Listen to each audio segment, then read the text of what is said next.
When I was 20, I got hired as the CEO of the production company that built the stages for all the biggest rave companies in Las Vegas. And in this video, I'm going to be talking about how it happened, how it went, and why after 5 months I decided to quit and sell on Amazon instead. So, my name is Braden Sky. This is episode 2 of my entrepreneur journey, where I go over all of my successes and all of my failures. The successes being 6 businesses collectively doing over $6 million in revenue, and the failures being having lost everything 4 times from those 6 businesses. So in this video, we're going to be talking about this. So quick background on the company. The biggest thing that we did was we rented out the LED screens to concerts. And then we also rented out the DJ gear, the staging, the lights, the lasers, and the speakers, depending on how big the gig was. We had a warehouse that was also an office. So like a quarter of it was the office. We had 3 full-time employees, and then, whenever we had like a really big gig, we'd call in some contractors. We had about 10 of them. Almost all of them were older than me at the time. Definitely an interesting dynamic. Then we did about 750,000 per year in revenue. So for a small event, it would look like this. We would have the LED screen set up, the DJ, the speakers, the lights, the lasers, and everything. And then for the big events, these ones would take like 3 days to build.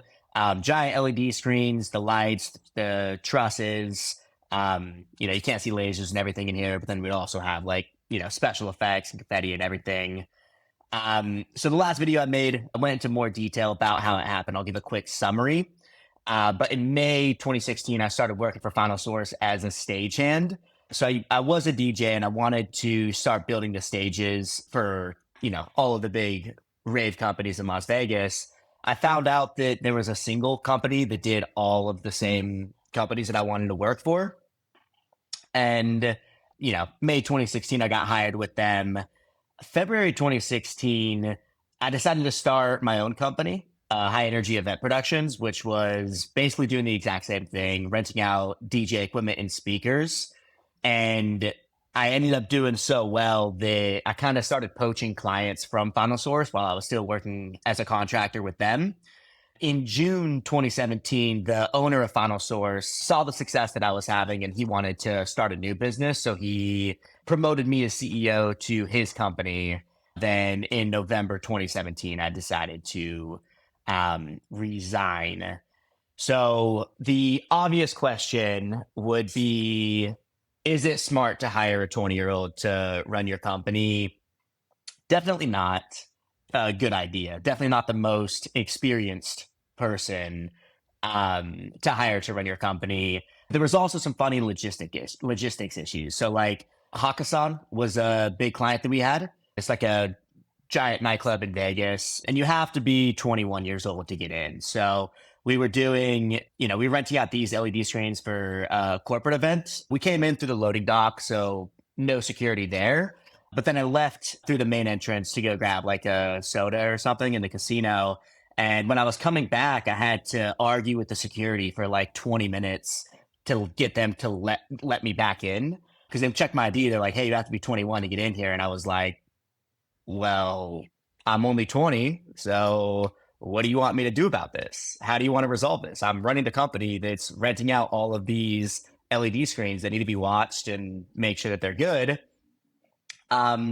So when they have a DJ, like Martin Garrix, for example, he would DJ here when he was younger than 21. So they would have a security guard follow him around and make sure that he's not drinking. And they had to do the same thing with me. So that was fun. But then also, obviously, being a 20-year-old CEO, there's huge experience issues. So I had billion-dollar ambitions. I came into the company and I was just like, okay, we're going to grow this company to $1 billion.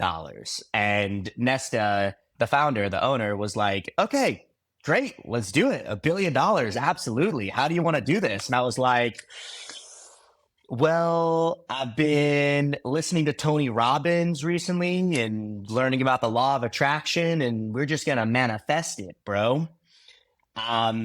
So there's a thing called the Dunning-Kruger effect, which is the less you know about something, the less competency that you have, the more confident you are in it. And at the time, I was absolutely at the peak of Mount Stupid, where I had let's say 10% of the competence of what it took to run the company, but 100% of the confidence. Um, so right as I started, I kind of realized how many things I needed to learn to run the company because, when you're running a company, you have to know how to do everyone's job to make sure that they're doing it correctly. And let's say someone's not doing it correctly, jump in and be able to do it. So I had to learn how to do, how to be like a video jockey, audio technician, do the lasers, do the lights, do the design the stages, actually make sure the stages are built, manage the team, manage the warehouse, make sure that all the inventory that we are leaving with is coming back in. And all of that I had experience doing from when I was working with them as a contractor. But the difficult thing was I had no clue how to do sales. So Nesta taught me how to do, what he called like revenue generating activities, bringing in more revenue, because that was going to be the big thing that the company needed. So he took me on a sales call where we did a walkthrough. So they had the Mayweather versus McGregor fight, and obviously a big deal. It was in Las Vegas. It was at the T-Mobile Arena. So there's a Air Force base in North Las Vegas, Nellis Air Force Base, and they wanted to have like a watch party for the event.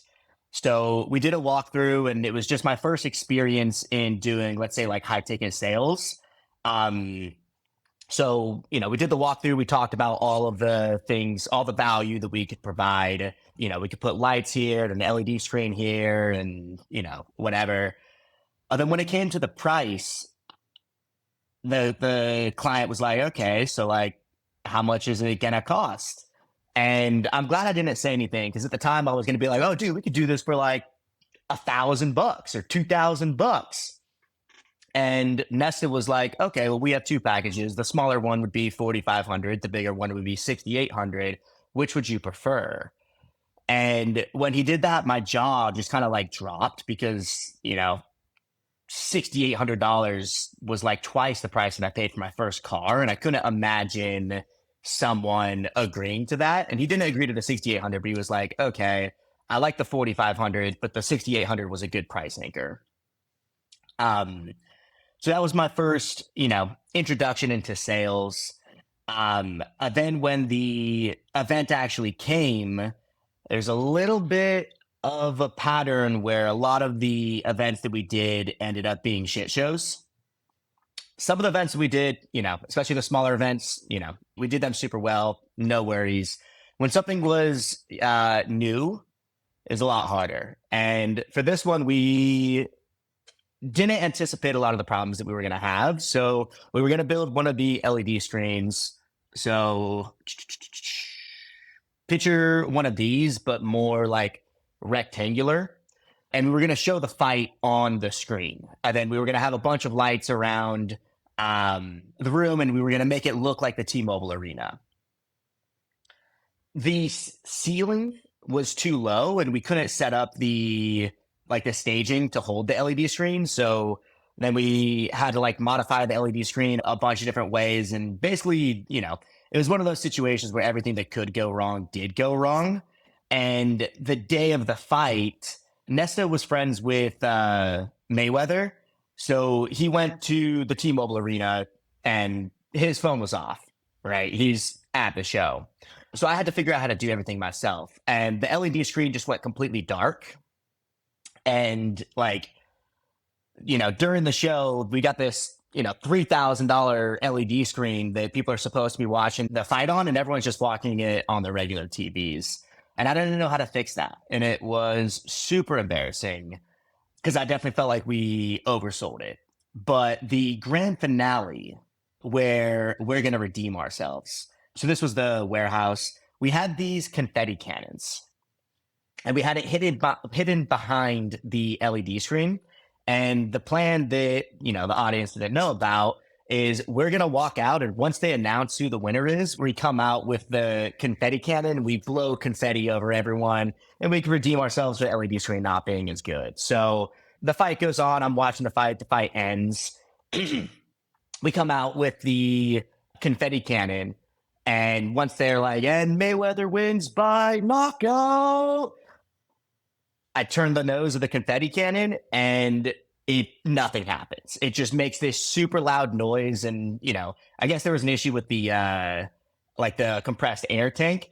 It didn't work, and everyone just looked at me like, and I think they started laughing at me. Maybe I'm making that up in my head. Maybe that's just how I remember it. But like, it was so embarrassing that I had to like take the confetti cannon and just like hide behind the LED screen for the rest of the show.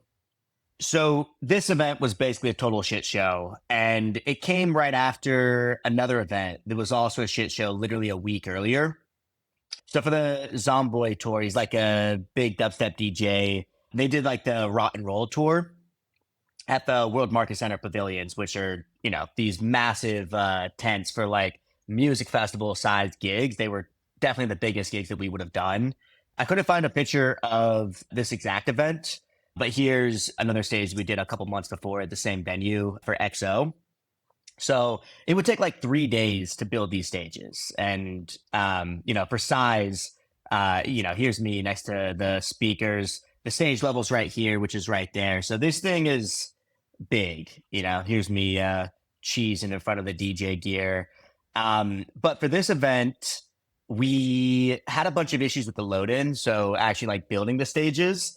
And we were late by everything. So when it came to actually turning on the LED screens, and we got the speakers, the staging, the lights, and everything, we got that done. But for the actual LED screen, which is kind of arguably, besides the sound, probably one of the most important parts of the stage, doors opened, and we hadn't figured out how to get the LED screens working yet. So, everything was cabled correctly, everything had power, and it should have been working. And there was an issue with something on the computer, and I didn't know how to fix that. And at the time, I was really big into EDM. Zomboy was one of my favorite DJs, and the doors are open, and people are coming in. And the first like maybe 2 or 3 hours, people are coming in. There's nothing on the LED screens. It's just blank. And I had Zomboy's manager yelling at me, freaking the fuck out. He's like, dude, you need to get this fixed. And I'm just sitting there and I'm trying to, very politically say like, hey, we're going to get it fixed. And he's like, okay, well, how are you going to do it? I'm like, I don't know, but we're going to get it fixed. And we just kept trying a bunch of things. And, eventually after maybe 2 or 3 hours, we were able to get it fixed. But just that entire experience, especially, a week before this experience as well with the Nellis Air Force Base show, I was just like, I'm not doing very well. This is a lot more stressful than I was thinking it was going to be. I thought it was going to be fun. And, it got to a point where some days I would go into the bathroom in the warehouse, and I was so stressed out, I would just like lay on the ground and just try to like unwind. And it definitely took a pretty big toll on me emotionally. Then there was another kind of like the last straw. We were renting out LED screens to Girl Collection. It's like a strip club. So they had this little terrace right here. I don't know what it's called, but like a little overhang. And this weekend we were really busy. So the Sprinter van that we had, it was already used and we had to rent a truck. So the Sprinter van, the clearance is fine for the little overhang. For this, it wasn't. And I was driving and we had one of our employees in the passenger seat. We pull up and I see the clearance issue and I was like, okay, this might be an issue. And the guys, in the passenger seat, he's telling me like, oh, for sure there's going to be an issue. We're not going to be able to clear this. We're not going to be able to drive through. And I was like, I think we can. So I pull up basically right before the terrace, but on this side. This is just the only picture that I could find of it. And I stick my head out the window and I look up and I look at the roof right here. And it was significantly below where the roof is going to be right here. And I was like, oh, we're good. So I was like, I'm going to go through it. And the passenger was like, do not do that, dude. It's not going to go through. And kind of just to fuck with him a little bit, I was like, I'm going to floor it. So I floor it. And then I forget about this part. And the truck crashes into the roof.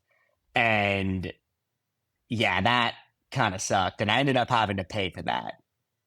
Um, so, I was looking at it, and at the time, especially on like the really busy weekends where we had a bunch of different gigs like Memorial Day weekend and Labor Day weekend, I was working easily 100 hours per week. Same with like the Zomboy show. I would literally just sleep in my car in the parking lot of the venue just because there was so much work that needed to be done in such a short period of time that, spending 30 minutes to drive home and then 30 minutes to drive back to the venue, like we didn't have time.